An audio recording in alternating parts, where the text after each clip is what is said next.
ವಿಜಯಪುರ ಜಿಲ್ಲೆಯಲ್ಲಿ ಚಳಿಗೆ ಜನರು ಕಂಗೆಟ್ಟಿದ್ರೆ ಮತ್ತೊಂದೆಡೆ ಕಳ್ಳರ ಕಾಟ ಶುರುವಾಗಿದೆ. ಕತ್ತಲಾದ್ರೆ ಸಾಕು ಖದೀಮರು ಮಾರಕಾಸ್ತ್ರಗಳನ್ನು ಹಿಡಿದು ಬೀದಿಗಿಳಿದು ಅಟ್ಟಹಾಸವನ್ನ ಮೆರೆದಿದ್ದಾರೆ. ಚಳಿಗೆ ಜನರು ಬೆಚ್ಚಗೆ ಮಲಗಿದ್ರೆ ಇತ್ತ ಕಳ್ಳರು ಫೀಲ್ಡ್ಗೆ ಇಳಿತಾ ಇದ್ದಾರೆ. ದುಷ್ಕರ್ಮಿಗಳು ಲಾಂಗು ಮಚ್ಚನ್ನ ಹಿಡಿದು ಏರಿಯಾದಲ್ಲಿ ಓಡಾಡುವ ದೃಶ್ಯ ಸಿಸಿಟಿವಿಯಲ್ಲಿ ಸೆರೆಯಾಗಿದೆ. ಚಡಚಣ, ಬಸವನ ಬಾಗೇವಾಡಿ, ವಿಜಯಪುರ ನಗರ ಸೇರಿದಂತೆ ಜಿಲ್ಲೆಯಾದ್ಯಂತ ಮುಸುಕುದಾರಿ ಕಳ್ಳರ ಹಾವಳಿ ಹೆಚ್ಚಾಗಿದೆ. 4 ರಿಂದ 5 ಜನರ ಮುಸುಕುದಾರಿಗಳ ಗುಂಪು ಕಟ್ಟಿಕೊಂಡು ಲಾಂಗು ಮಚ್ಚನ್ನ ಹಿಡಿದು ಅಡ್ಡಾಟವನ್ನ ಮೆರೆದಿದ್ದಾರೆ. ನೆರೆಯ ಮಹಾರಾಷ್ಟ್ರದಿಂದ ಕಳ್ಳರ ಗ್ಯಾಂಗ್ ಬರ್ತಾ ಇರೋ ಅನುಮಾನ ವ್ಯಕ್ತವಾಗಿದೆ. ಇದರಿಂದಾಗಿ ಪೊಲೀಸರು ಮೈಕ್ ಹಿಡಿದು ಪ್ರತಿದಿನ ಜನರು ತಡರಾತ್ರಿಯಲ್ಲಿ ಹೊರಗೆ ಓಡಾಡದಂತೆ ಎಚ್ಚರಿಕೆಯನ್ನು ಕೊಟ್ಟಿದ್ದಾರೆ. ಈಗ ಬಿಜಾಪುರ ಜಿಲ್ಲೆಯಾದಂತೆ ಸರಣಿಗಳ್ಳತನ ನಡೆದು ಎಲ್ಲರಿಗೂ ಗೊತ್ತಿದ್ದ ವಿಷಯ ಐತಿ. ಯಾಕಂದರೆ ಈಗ ಥಂಡಿ ಜಾಸ್ತಿ ಆಗ್ಯದ. ಥಂಡಿ ಜಾಸ್ತಿ ಆಗೋದ್ರಿಂದ ಊಟ ಮಾಡಿ ಬೆಚ್ಚ ಕಂಬಳಿ ಆಮೇಲೆ ಅವು ಬ್ಲ್ಯಾಂಕೆಟ್ ಅದು ಹಚ್ಕೊಂಡು ಮಕ್ಕಳಾಗ್ತಾರೆ. ಹೊರಗೆ ಆವಾಜ್ ಆದ್ರೆ ಎದ್ದು ಬರುವಂಥ ಪೊಸಿಷನೂ ಇಲ್ಲ, ಯಾಕಂದ್ರೆ ಥಂಡಿಗೆ ಅಂಜದ ಮಂಜಿ. ಹೀಗಾಗಿ ಕಳ್ಳರು ಇದನ್ನು ಸದುಪಯೋಗವಾಗಿ ಬಂಡವಾಳ ಮಾಡ್ಕೊಂಡು ಸರಣಿಗಳ್ಳತನ ಮಾಡತ್ತಾರೆ. ಅದಕ್ಕೆ ಭಯ ಅಂದ್ರೆ ಏನು ರೀ, ಈಗ ಹೊರಗೆ ನಾಯೋದು ಭಾಳ ಒಮ್ಮೆ ಬೋಳಾಗತ್ತು ಅಂದ್ರೆ ಏನು ಸಪ್ಲ ಆಯ್ತು ಅಂದ್ರೆ ನಮಗೂ ಹೊರಗೆ ಬರೋಕೆ ಭಯ ಆಗತ್ತದ.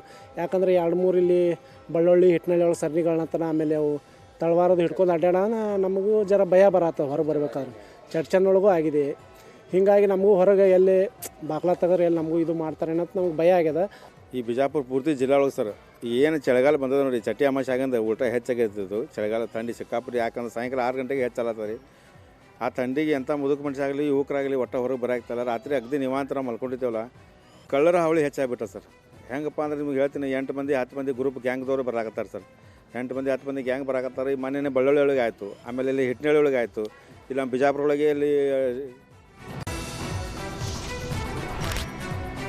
ಇನ್ನು ತುಮಕೂರಿನಲ್ಲಿ ಚಿರತೆ ದಾಳಿ ಪ್ರಕರಣ ಹೆಚ್ಚಾಗಿದ್ದು ಜನರಲ್ಲಿ ಆತಂಕಕ್ಕೆ ಕಾರಣ ಆಗಿದೆ. ತುರುವೇಕೆರೆ ತಾಲೂಕಿನ ಅರೆಮಲ್ಲೇನಹಳ್ಳಿಯಲ್ಲಿ ಚಿರತೆ ದಾಳಿಗೆ ಮಹಿಳೆ ಬಲಿಯಾಗಿದ್ರು. ಈ ಪ್ರಕರಣದ ಬೆನ್ನಲ್ಲೇ ಎಚ್ಚೆತ್ತಂತಹ ಜಿಲ್ಲಾಡಳಿತ ಚಿರತೆ ದಾಳಿ ನಿಯಂತ್ರಣಕ್ಕೆ ಸ್ಪೆಷಲ್ ಟಾಸ್ಕ್ ಫೋರ್ಸ್ ಕಮಿಟಿ ರಚನೆ ಮಾಡಿದೆ. ಗ್ರಾಮ ಪಂಚಾಯಿತಿ ಸಿಬ್ಬಂದಿ, ಕಂದಾಯ ಇಲಾಖೆ, ಅರಣ್ಯ ಇಲಾಖೆಯವರನ್ನ ಒಳಗೊಂಡ ಕಮಿಟಿಯನ್ನು ರಚನೆ ಮಾಡಲಾಗಿದೆ. ತುರುವೇಕೆರೆ, ಚಿಕ್ಕನಾಯಕನಹಳ್ಳಿಯಲ್ಲಿ ಚಿರತೆ ಆತಂಕ ಹೆಚ್ಚಾಗಿದೆ. ಹೀಗಾಗಿ ಜನರಿಗೆ ಅರಿವನ್ನು ಮೂಡಿಸೋದಕ್ಕೆ ಜಿಲ್ಲಾಡಳಿತ ಮುಂದಾಗಿದೆ. ಸದ್ಯ ಆತಂಕ ಸೃಷ್ಟಿಸುವ ಕಾಡು ಪ್ರಾಣಿಗಳನ್ನು ಹಿಡಿಯೋದಕ್ಕೆ ಜಿಲ್ಲೆಯಲ್ಲಿರುವ 60 ಬೋನ್ಗಳನ್ನು ಇಡಲಾಗಿದ್ದು, ಹೆಚ್ಚುವರಿಯಾಗಿ 31 ಬೋನ್ಗಳು ನೈಟ್ ವಿಷನ್ ಕ್ಯಾಮೆರಾ ಅಳವಡಿಕೆ ಮಾಡಲಾಗಿದೆ. ಚಿರತೆ ಆತಂಕ ಹೆಚ್ಚಿರುವ 30 ಸ್ಥಳಗಳಲ್ಲಿ ಕ್ಯಾಮೆರಾ ಇಟ್ಟು ಮಾನಿಟರಿಂಗ್ ಮಾಡೋದಕ್ಕೆ ಜಿಲ್ಲಾಡಳಿತ ಮುಂದಾಗಿದೆ. ಬೇರೆ ಜಿಲ್ಲೆಯಿಂದ ನೈಟ್ ವಿಷನ್ ಕ್ಯಾಮರಾಸ್ ತರಿಸ್ಕೊಂಡು ಸುಮಾರು ಒಂದು 30 ಕಡೆ ನೈಟ್ ವಿಷನ್ ಕ್ಯಾಮ್ರಾಸನ್ನು ಹಾಕಿ ಮಾನಿಟರ್ ಮಾಡ್ತಾ ಇದ್ದೀವಿ. ಅದು ಒಂದು. ಎರಡನೆಯದು ಕೇಜಸ್ಸನ್ನು ಜಾಸ್ತಿ ಸಂಖ್ಯೆಯಲ್ಲಿ ಇಟ್ಟು ಎಲ್ಲಿ ಅದರದ್ದು ಮೂಮೆಂಟ್ ಜಾಸ್ತಿ ಇದೆ ಅಲ್ಲಿ ಇಡಬೇಕು ಅಂತ ಕೇಜಸ್ ಇಟ್ಟಿದ್ದೀವಿ. ಸೊ ಇಮಿಡಿಯೇಟಾಗಿ ನಮಗೆ 2 ಚಿರತೆಗಳು ಈಗಾಗಲೇ ಕ್ಯಾಪ್ಚರ್ ಆಗಿದೆ.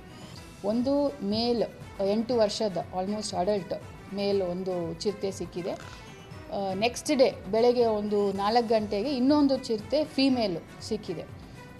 ಆ ಮೇಲ್ ಚಿರತೆಯನ್ನು ಸಿನ್ಸ್ ಅದು ಅಡಲ್ಟ್ ಆಗಿರೋದ್ರಿಂದ ಬನ್ನರ್ಘಟ್ಟಾಗೆ ಹೋಗಿ ನಾವು ರಿಲೀಸ್ ಮಾಡಿದ್ದೀವಿ. ಇನ್ನೂ ಏನು ಕೆಲವು ಮರಿಗಳು ಇದ್ದಾವೆ ಅಂತ ನಮಗೆ ಅಲ್ಲಿ ವಿಷನಲ್ಲಿ ಸಿಕ್ತು.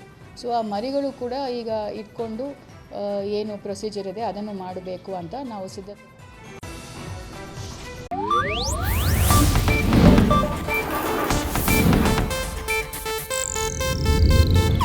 ಇದು ಏಷ್ಯಾನೆಟ್ ನ್ಯೂಸ್ ನೆಟ್ವರ್ಕ್ ಪ್ರಸ್ತುತಿ.